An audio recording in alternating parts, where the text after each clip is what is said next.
नमः शिवाय गुरवे सच्चिदानन्दमूर्तये निष्प्रपञ्चाय शान्ताय निरालम्बाय तेजसे। हरिओम प्रभु जी, आज के इस अध्यात्म परिषद में आप सबका स्वागत है। आज का प्रश्न नगीनदास पीठवा जी का है, भावनगर से। एक तो उन्होंने ये पूछा है कि महाभारत में जनक सुलभा संवाद समझाइए। तो देखो प्रभु जी, मेरे पास महाभारत का पुस्तक तो है नहीं और ये जनक सुलभा संवाद पूरा का पूरा मेरे पास भी नहीं है। तो अगर आपके पास यह संवाद कहीं पर लिखा हुआ है या तो महाभारत आपके पास है, तो उस संवाद में जो छपा हुआ है उसका एक फ़ोटो निकाल कर मुझे आप व्हाट्सएप कर दीजिए, फिर मैं इसको पढ़कर फिर आपको समझा सकता हूँ।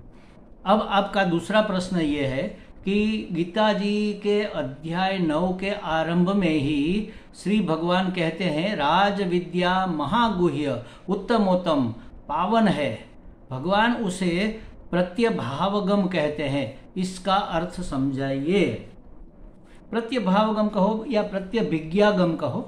प्रत्यभिज्ञा का मतलब क्या होता है कि जो पहले हमने देखा है, जाना है, सुना है, सूंघा है, स्पर्श किया है या चखा है, जिसका हमें पहले अनुभव हुआ है, उसको फिर से याद करना या वह फिर से याद आना, इसको कहेंगे प्रत्यभिज्ञा।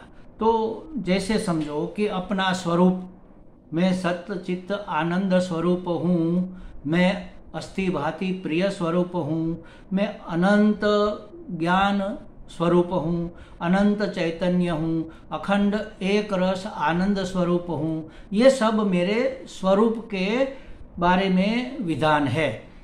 अब अगर मैंने उसको कभी जाना नहीं होता, अगर मुझे उसका अनुभव नहीं होता, तो मुझे उसकी इच्छा ही नहीं होती उसको जानने की या उसको प्राप्त करने की।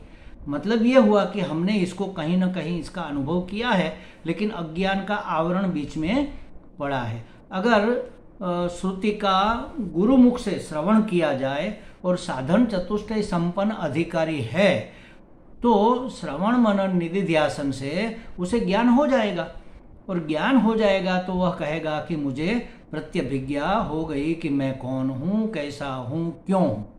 जैसे गीता जी में विषादग्रस्त अर्जुन युद्ध करना नहीं चाहता था, उसे लगता था कि वह पाप कर रहा है, अपने सगे संबंधियों को मार रहा है।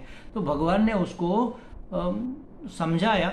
उसने मांगा था कि भाई मेरा कल्याण जिसमें है वह आप मुझे कल्याण का मार्ग बताइए। तो भगवान ने उसे पूरी गीता सुनाई। अंत में अर्जुन ने क्या कहा, स्मृतिर्लब्ध्वा, मुझे अब स्मरण हो गया। क्या स्मरण हो गया? जो पहले मैं जानता था वह मुझे फिर से याद आ गया।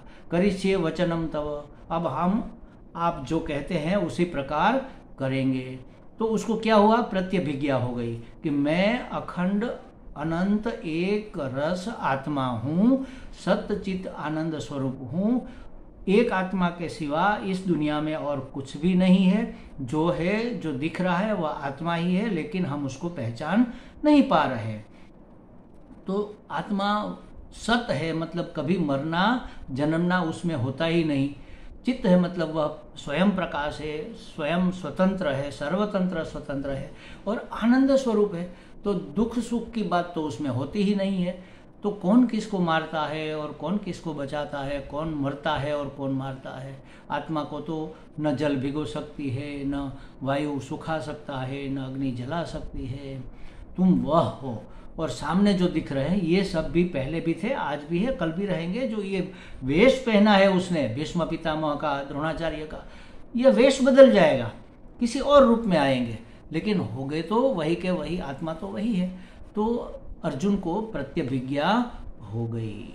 अब देखो, ये प्रत्यभिज्ञा हो जाना माने क्या कि जो हमने अनुभव किया है, अभी भी हम अनुभव करें। रात को सुषुप्ति में हम अपने आप से मिलते हैं, वहाँ कोई विषय नहीं होता, ये पूरा का पूरा जगत नहीं होता। सुषुप्ति माने गाढ़ निद्रा, जहाँ स्वप्न भी नहीं होता, कोई पदार्थ नहीं होता, कुछ भी, कोई इंद्रिया भी वहाँ काम नहीं करती, सिर्फ प्राण चल रहे हैं बस, बाकी सब इंद्रिया सो गई है। और सुबह में उठकर हम कहते अरे बड़े मजे से सोया, सुख से सोया, सुख का अनुभव हुआ, किसने जाना भाई? वहां कौन था? कौन सा विषय आपने प्राप्त किया और सुख लिया? कोई विषय भी नहीं था। और किसने जाना? आपने जाना, तभी तो आप सुबह में उठकर कह रहे हैं, प्रतिभिज्ञा हो रही है कि सुख से सोया, मुझे कुछ पता नहीं था। कुछ पता नहीं होने के बाद किसको पता चली? अज्ञान था, मतलब वो अज्ञान को किसने जाना? तो मतलब आप वहां पर थे और कोई विषय नहीं था, फिर भी आपको सुख था, माने आप स्वयं सुख स्वरूप थे। तो ये आपको सुबह में उठकर याद तो आता है, लेकिन अज्ञान का आवरण पड़ा हुआ है, इसलिए फिर से आप अज्ञान में प्रवेश कर जाते हैं। तो इसलिए इसको राजविद्या, राजगुह्य, महागुह्य, उत्तमोत्तम, इसलिए गीता जी में कहा ये विद्या, आत्मविद्या जो है, अध्यात्म विद्या जो है, वह राजगुह्य, मतलब गुह्य में भी सबके ऊपर राजा, जैसे सबके ऊपर राजा होता है, राजा से कोई बड़ा नहीं होता, उस तरह सभी विद्याओं की यह राजा है, आत्मविद्या या अध्यात्म विद्या कह लो।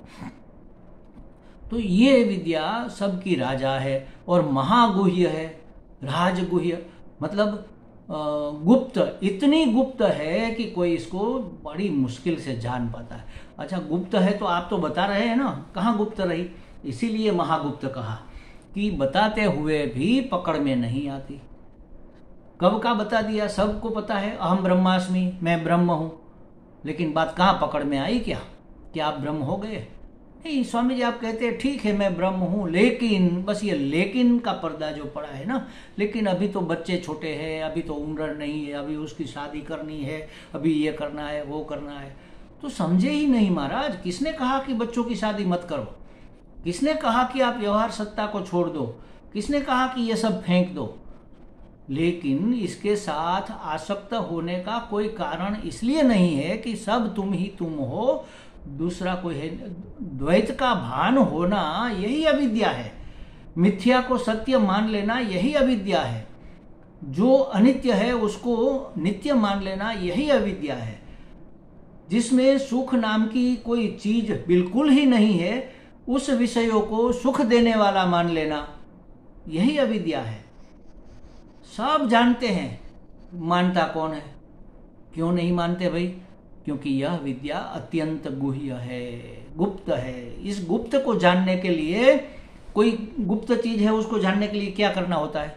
जैसे समझो कि आपके पास या मेरे पास कोई एक ऐसी वस्तु है जो दुनिया में किसी के पास नहीं है, और वह वस्तु क्या है और कैसी है यह आपको जानना है। तो आप कैसे जानेंगे? आप मुझे पूछेंगे, मैं बता दूंगा कि हाँ मेरे पास एक ऐसी वस्तु है जो दुनिया में किसी के पास नहीं है, लेकिन वह मुझे दिखाओ, मैं नहीं दिखाऊंगा। क्यों दिखाऊं भाई आपको? ये तो राज की बात है। अगर आपको इस राज को जानना है, इस गुप्त वस्तु को जानना है, तो क्या करना पड़ेगा? आपको अधिकारित्व प्राप्त करना पड़ेगा। अधिकारित्व माने आपको मेरा विश्वास संपादन करना पड़ेगा। आपको यह मुझे रियलाइज कराना होगा कि मैं आपका बहुत ही हितैषी हूं और आपके हक में ही मैं रहूंगा। मैं किसी को आपके विरुद्ध कुछ कार्य करने नहीं दूंगा। मैं आपका परम मित्र हूं और आपका जिसमें कल्याण है इसका मैं रक्षण करूंगा। यह विश्वास, यह पूरा विश्वास, दृढ़ विश्वास मुझे हो जाए, तब तो मैं आपको बताऊंगा कि देख लो मित्र, देखो ये है मेरे पास।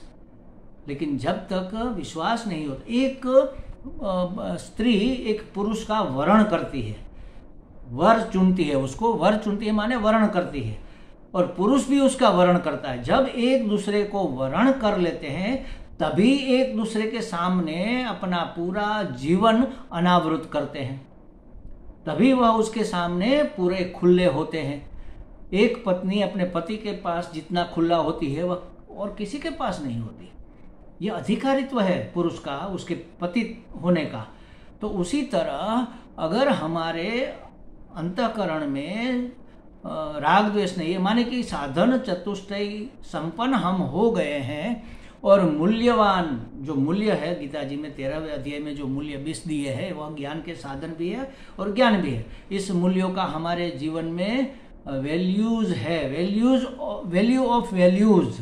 मूल्यों का अगर मूल्य है और साधन चतुष्टय संपन्नता है और श्रोत्रिय ब्रह्मनिष्ठ सदगुरु से हम एकाग्र मन से भक्ति पूर्वक श्रद्धा पूर्वक श्रवण कर रहे हैं तो श्रद्धावान लभते ज्ञानम तत्पर संयतेन्द्रिय। तत्पर जो है और इंद्रियों का संयम जिसको है, मतलब कि साधन चतुष्टय संपन्न है और श्रद्धावान है, उसको सदगुरु के श्री मुख से सुनते ही ज्ञान हो जाएगा, प्रत्यभिज्ञा हो जाएगी कि अहम, गुरु कहेंगे तत्त्वमसि, वह तुम हो, और शिष्य को रियलाइज होगा कि हाँ अहम ब्रह्मास्मि, मैं ब्रह्म हूँ। लेकिन नहीं होता, इसलिए यह विद्या गुप्त मानी जाती है। उसके लिए अधिकारित्व प्राप्त करना होता है। गुप्त चीज को प्राप्त करने के लिए विश्वसनीयता चाहिए।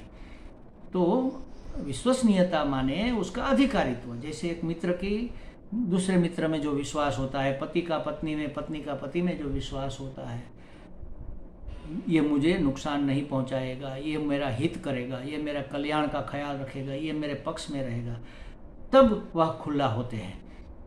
तो इसलिए इसको राज विद्या महागुह्य, उत्तमोत्तम और पावन, परम पवित्र कहा है।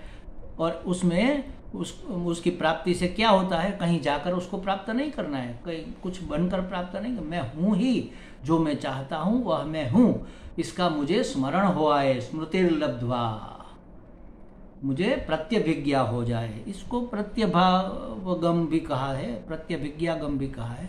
इसका ये अर्थ है। हमें लगता है पीठवा जी को कुछ स्पष्टता हो गई होगी। हरि ओम।